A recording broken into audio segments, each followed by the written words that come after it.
Yo boys, it's your boy B-Boy and welcome back sa ating channel. Ngayon naman ay i-review natin ang Honda PCX 160 na may mas malaking engine, mas magandang design at mas maraming features kaysa sa dating model. Tara, samahan nyo ako at ating tingnan ang specs, performance at comfort ng Honda PCX 160.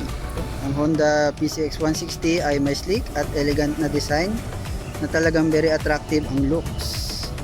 Para naman sa front design, ang front part ay may LED headlight na may unique na shape dahil sa daytime running lights na LED na rin na talaga namang kapansin-pansin sa laki nito. Makikita nyo naman. Ang windshield ay medyo maliit pero sapat na para protektahan ka sa hangin. Signal lights naman ay nasa magandang posisyon, nakitang-kita mapaaraw man o gabi. Sobrang maporma din ang kanyang naked handlebar na nakakadagdag sa pagiging elegante nito. Para naman sa dashboard, ang dashboard nito ay may digital LCD screen na nagdi-display ng lahat ng importanteng impormasyon tulad ng speed, fuel level, odometer, trip meter, clock, battery voltage at iba pa. Meron din itong idling stop system na nagto-turn off ng engine kapag naka-stop ka sa traffic para mas makatipid sa gasolina. For the front suspension, ito ay may telescopic fork sa harap with a comfortable bounce. Not too stiff and not too soft. Also, this PCX 160 ay naka ABS or anti-lock braking system which give us more reliability in braking, lalo na sa emergency, at magbibigay ng confidence na hindi mag-skid when it comes to emergency braking. Para naman sa body design, ang body panels ay may smooth at curved na lines na nagpapakita ng elegance at sophistication. Dito din makikita yung ating gas tank. Dito siya nakapwesto. At ang fuel tank nito ay may capacity na 8.1 liters at ang fuel consumption naman ay 44.2 kilometers per liter based sa testing namin. Pero depende pa rin yan sa inyong throttle happy. Ito ay maganda para sa long rides at tipid sa gasolina. For the pillion step naman, is very unique dahil parang kasama talaga siya sa design ng fairings. Kung makikita nyo naman, napaka-elegante nito.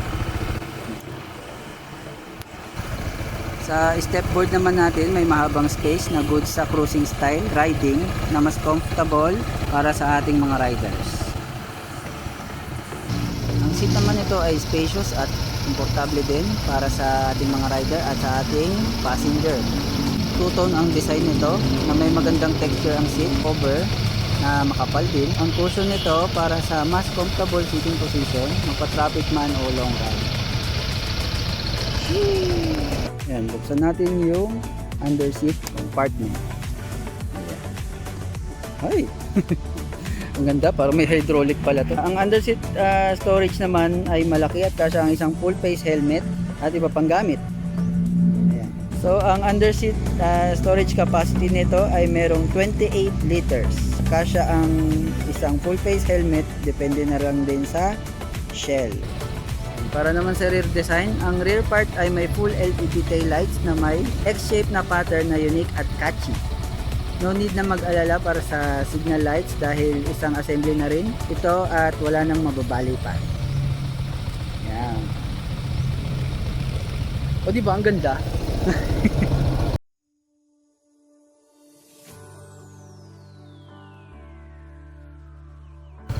Ang muffler naman nito ay may classic na style para sa basuka.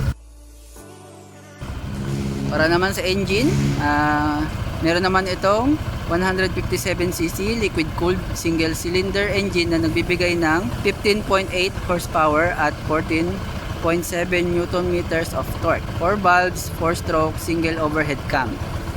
Ito ay smooth at responsive, malakas ang hatak, very reliable ang power ng makina. Para naman sa suspension, meron itong twin shocks sa likod na nagbibigay ng stable at comfortable na ride. Ang brakes naman ito sa likod ay disc brake na rin. At ito ay hindi naka-ABS. So dahil single channel siya, dun lang sa harap yung naka-ABS na brakes. Ang Honda PCX 160 ay isa sa pinaka-komportable na scooter na nasubukan ko. Ang seat ay malambot at maluwag para sa rider at passenger. Ang footrest naman ay wide at flat para sa easy positioning ng paa mo.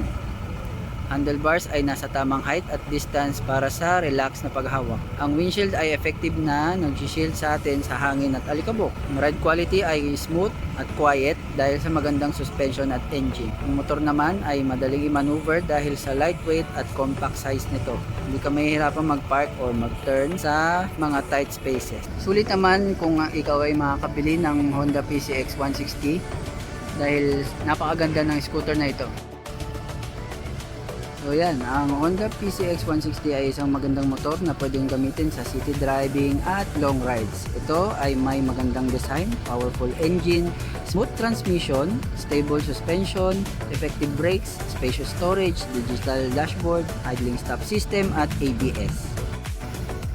Ito ay worth it para sa presyo na 145 to 150,000 pesos based sa website ng Honda Philippines. Kung gusto mo ng isang scooter na reliable, comfortable at stylish, ang Honda PCX 160 ay para sa iyo.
Salamat sa panonood ng video na ito. Kung nagustuhan ninyo ito, please click like, share, comment, and subscribe na rin sa ating channel at FB page. At kung may nalimutan akong sabihin sa review na ito, please comment down below at pag-usapan natin ito, boys. Tulungan tayo. Abangan nyo rin ang susunod nating video. So, it's your boy V-Boy. Let's go, boys. Shoo!